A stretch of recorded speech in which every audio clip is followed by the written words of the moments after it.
네, 크롱님들 반갑습니다. 박종환 작가입니다. 트럼프 대통령이 중동 분쟁을 완전히 종식시키려고 하는 가운데 금리 인하에 대한 기대감도 서서히 높아지고 있습니다. 그래서 시장이 긍정적으로 반응을 하고 있는데요. 과연 이 흐름이 이어질 수 있을지 중장기적인 관점에서 한번 점검해 보겠습니다. 네, 오늘 영상이 도움이 되셨다면 구독, 좋아요, 댓글, 알림 설정 정중히 부탁드리겠습니다. 네, 뉴욕 증시 3대 주가 지수는 보합권으로 마감을 했습니다. 전체적으로 시장을 움직일 만한 큰 재료가 나오지 않으면서 완만하게 조정을 받는 분위기였는데요. 반면에 비트코인은 상승의 흐름을 이어갔습니다. 자, 어제도 파월 연준 의장의 상원 반기 통화정책 보고가 있었는데요. 그 전날 하원에서 했던 발언과 거의 비슷한 발언을 내놨습니다. 관세가 경제에 미치는 여파를 예측하기가 매우 어렵다라고 하면서 역시나 기다리기에 적절한 위치에 있다, 이렇게 이야기를 했는데요. 다만 그럼에도요, 7월 금리 인하론에 대해서 가능성을 배제하지 않음으로써 시장은 기존보다 약간 더 비둘기파적인 입장을 드러낸 것이 아닌가, 이렇게 해석을 하고 있습니다. 네, 그래서 CME 패드워치 툴 상으로 봤을 때도 7월 달에 금리를 동결할 것이다 라는 전망이 80%, 90%대까지 올라갔다가 지금 75%대까지 내려온 것을 볼 수 있습니다. 그리고 연내 금리를 3회 인하할 것이다 라는 전망이 조금씩 더 힘을 얻고 있습니다. 그래서 이 흐름들을 계속해서 이어가기 위해서는 이번 주 금요일에 발표되는 PCE 지표가 굉장히 중요합니다. 그래서 금요일 밤 21시 30분을 좀 주목하셔야 되고요. 이 결과가 만약에 양호하게 나온다라고 했을 때는 금리 인하에 대한 기대감들이나 가능성도 더 높아질 수 있습니다. 네, 그러면 지정학적인 이슈 한번 살펴보겠습니다. 트럼프 대통령이 중동 분쟁을 완전히 종식시키려고 한다라고 말씀을 드렸습니다. 현재 트럼프 대통령은 가까스로 합의한 이스라엘과 이란의 휴전을 유지하기 위해서 안간힘을 쓰고 있고, 이란과도 핵 협상을 통해서 전체적인 갈등을 마무리 지으려고 하는데요. 어제 나토 정상회의가 있었는데 트럼프 대통령이 참석하는 비행기 안에서 네타냐후 이스라엘 총리에게 전화를 해서 공격을 멈추라면서 고성을 질렀다라는 소식이 전해졌습니다. 이 압박에 따라서 이스라엘은 이란에 대한 보복 공습 계획을 대폭 축소했다라고 하는데요. 그만큼 현재 시점에서 트럼프 대통령은 이 분쟁을 일단락 지어야지 본인의 치적을 쌓기에도 좋고 전체적으로 지지율에서도 좋은 흐름을 가져갈 수 있습니다. 자, 그리고 다음 주에는 이란과 대화가 예정이 되어 있고 미국은 핵무기 개발 포기를 공식화하겠다라는 입장을 보이고 있습니다. 그러면서 이란의 대중국 원유 수출 문제를 언급하면서 전체적으로 대이란 제재 완화에 대해서 시사를 하고 있는데요. 앞서 트럼프 대통령은 이란에 대한 최대 압박 기조에 따라서 중국을 비롯한 이란에서 원유를 구매하는 국가에 대해서도 2차 제재를 가할 수 있다라고 경고를 했는데 그 부분들에 대해서 입장을 물리고 있는 겁니다. 자, 그리고 어제 나토 정상회의 이후에 기자회견에서 파월 의장 교체에 대한 질문이 나왔는데 파월은 정말 끔찍하다라고 밝히면서 다행히도 그는 곧 물러난다, 이렇게 발언을 했습니다. 그러면서 후임을 3, 4명 정도로 압축했다, 이렇게 이야기를 했습니다. 과연 파월 의장은 조기에 경질이 될지, 둘은 화해를 하게 될지 그 부분들도 중요한 포인트라고 볼 수 있습니다. 네, 이렇게 지정학적인 변수가 일단락되어가는 가운데 비트코인 채택도 꾸준히 늘어나고 있습니다. 주 정부 차원에서, 그리고 기업 단위에서, 그리고 현물 ETF에서도 계속해서 긍정적인 흐름들이 나오고 있는데요. 자, 우선 주 정부 차원에서는 애리조나주 하원에서 비트코인 몰수 준비금 법안이 최종적으로 통과가 됐습니다. 범죄자산 몰수로 압수된 비트코인을 비축금으로서 가져갈 수 있다라는 건데요. 주지사의 최종 서명이 남아 있습니다. 자, 그리고 기업 단위에서는 메타플래닛이 신주 발행으로 5.15억 달러를 조달했고, 이를 통해서 비트코인을 추가 매집할 예정이라고 밝혔는데요. 현재 프랑스의 블록체인 전문 기업인 더 블록체인 그룹도 보통주를 추가 발행해서 비트코인을 매집하겠다라고 밝혔고, 노르웨이 상장사인 돈 AI 같은 회사들도 비트코인 매집 계획을 발표했습니다. 현재 기업의 비트코인 채택은 글로벌한 유행을 보이고 있습니다. 비트코인 현물 ETF 흐름에서도 계속해서 긍정적인 흐름이 이어지고 있습니다. 비트코인 현물 ETF가 전날에 5.88억 달러가 순유입이 일어났습니다. 최근 중에서는 가장 많은 순유입이 있었죠. 그리고 10일 거래일 연속으로 순유입세가 이어지고 있습니다. 이더리움에서도 계속해서 순유입 흐름을 이어가고 있는데요. 전체 20일 정도의 기준으로 봤을 때 이틀 정도를 제외하고는 순유입으로 마감을 했습니다. 절대적인 양에서는 비트코인과 많은 차이가 있지만 그럼에도 순유입이 꾸준히 이어지고 있다는 부분들이 긍정적인 흐름으로 볼 수 있습니다. 네, 그러면 온체인 지표 통해서 시장의 상황 더 깊이 있게 살펴보겠습니다.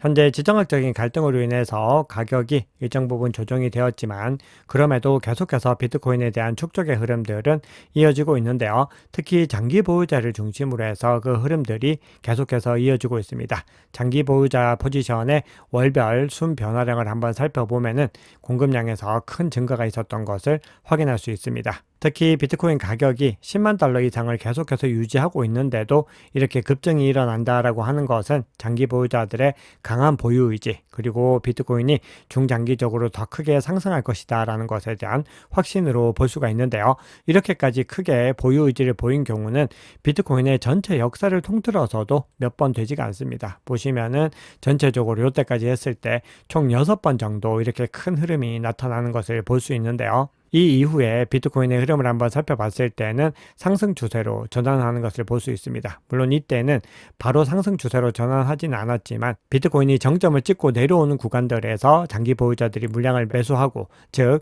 장기 보유자들이 저평가 구간에서 매집한다라는 관점에서 봤을 때는 유사한 관점으로 볼 수 있습니다. 그만큼 장기 보유자들은 현재 시점을 저평가 구간으로 보고 있다는 겁니다.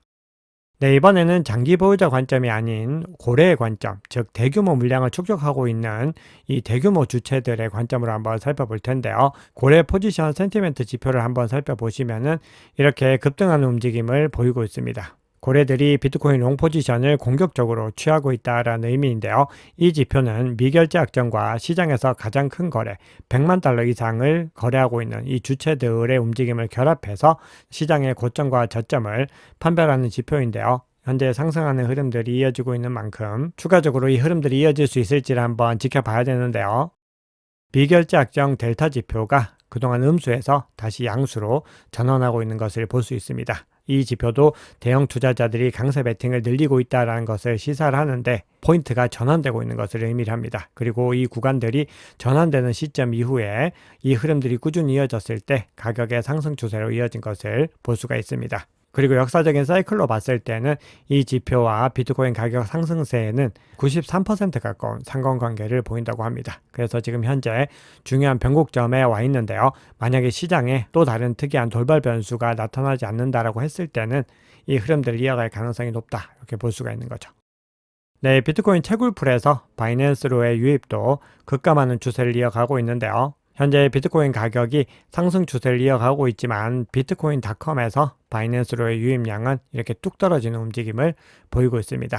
채굴자들의 이익 실현이 크게 줄어들고 있는 것을 확인할 수 있는 겁니다. 이 시장에서 채굴자들이 굉장히 중요한 역할을 하고, 더불어서 시장의 흐름에 대해서 가장 정확하게 파악하고 있는 주체들 중 하나라는 점에서 새로운 최고치에 대한 기대감이 반영된 것으로 볼 수 있습니다. 그래서 지금까지 흐름 보시면 장기 보유자 관점과 고래의 관점, 그리고 채굴자 관점에서 모두 다 긍정적인 흐름을 이어가고 있습니다. 네, 현재 중앙화 거래소에서 하루 평균 자금 흐름, 즉 유입과 유출 합친 양이 4만 BTC로 감소를 했는데요. 이 수치는 지난 10년 동안의 가장 낮은 수치입니다. 상당량의 비트코인이 플랫폼을 떠났고, 이 얘기는 결국 잠재적인 공급 부족, 즉 유동성 부족의 징후로 볼 수 있습니다. 그래서 현재 시점에서는 조금만 더 시장이 분발하게 되면은 가격이 또 크게 상방으로 움직일 수 있는 환경이 만들어졌다라고 볼 수가 있는 거죠. 자, 그런데 장기적인 관점에서는 여러 지표상으로 봤을 때 긍정적인 시그널이 줄을 이루고 있지만, 옵션 지표로 봤을 때 가령 25 델타 스큐 같은 이런 지표상으로 봤을 때는 단기적인 패닉은 완화되는 국면들을 보이고 있지만 아직까지는 중기적으로는 신중론이 조금 더 지속되고 있는 것을 볼 수 있습니다. 즉 지금 갈 수 있는 환경들은 많이 조성이 되었지만 많은 변수들과, 그리고 지금까지 트럼프 대통령의 행보에 따라서 가격 변동성이 너무 기대치와 다르게 나타나고 있다 보니까 시장이 아직까지는 조심스러운 입장을 보이고 있다는 겁니다. 네, 마지막으로 크립토컨트 분석가 의견을 공유 드릴 텐데요. 현재 비트코인의 거래소 유입 유출 비율이 2023년 말에 강세장 초기 단계와 비슷하다, 이렇게 이야기를 하고 있습니다.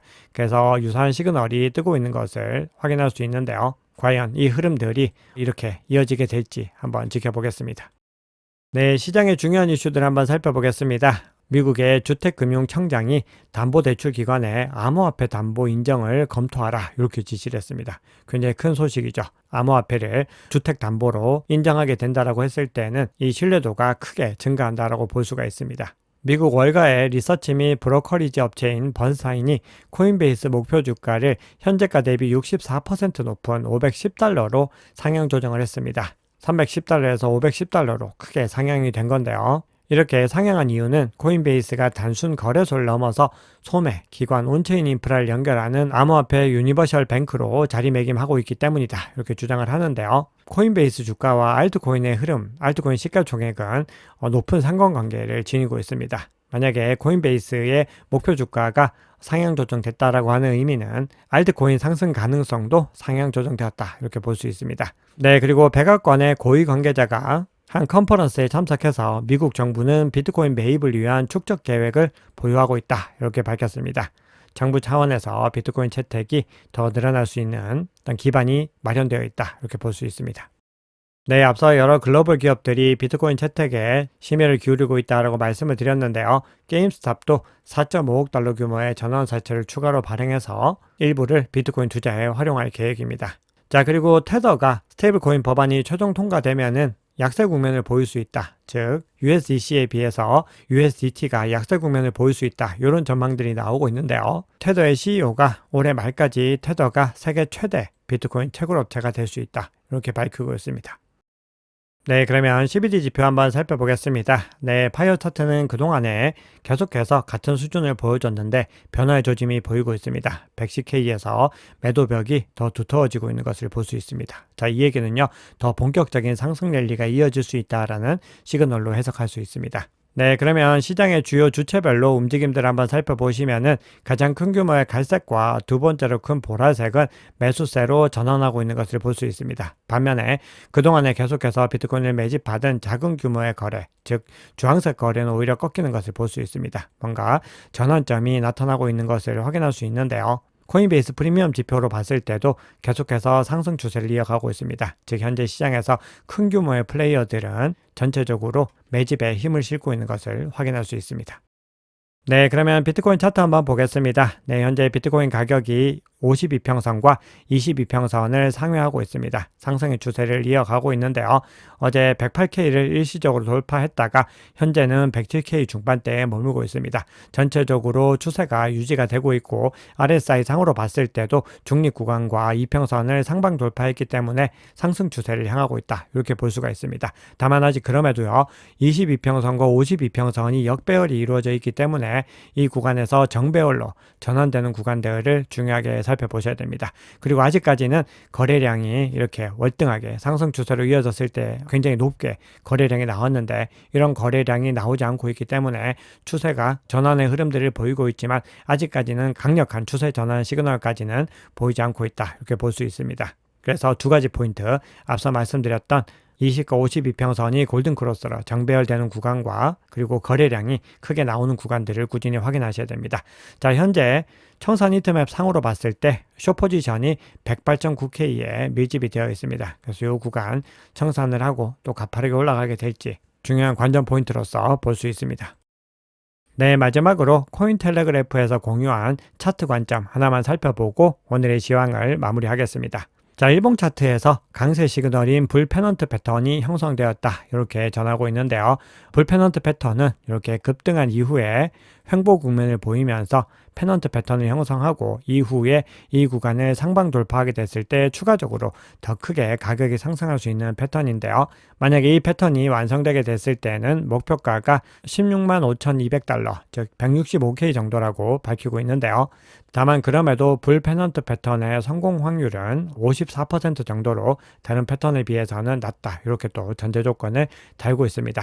자, 그런데 현재 전체적인 온체인 시그널과 더불어서 차트적인 패턴들 그리고 전체적인 추세적인 관점으로 봤을 때 비트코인이 상방을 향하고 있기 때문에 변동성이 또 가까이 다가오고 있지 않은가 이렇게 개인적으로는 보고 있습니다. 네, 오늘 준비한 얘기는 여기까지입니다. 여러분 오늘 영상이 도움이 되셨다면 구독, 좋아요, 댓글, 알림 설정 정중히 부탁드리겠습니다. 지금까지 박 작가였습니다. 감사합니다.